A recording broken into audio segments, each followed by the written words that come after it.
பருவரை மங்கை தன் பங்கரை பாண்டியர்க்கு ஆரமுதா ஒருவரை ஒன்றுமில்லாதவரை கழல் போதிரஞ்சி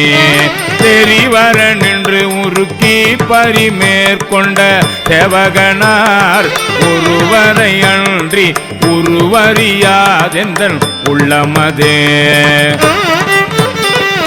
சதுரை மறந்தறிமாள் கொள்வ சார்ந்தவ சாற்றி சொன்னோம் கதிரை மறைத்தன்ன சோதி கழுக்கடை கைப்பிடித்து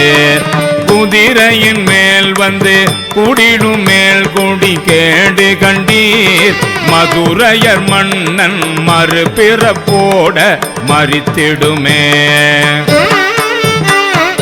நீரின்ப வெள்ளத்துள் நீந்தி குளிக்கின்ற நெஞ்சம் கொண்டீர் பாரின்பம்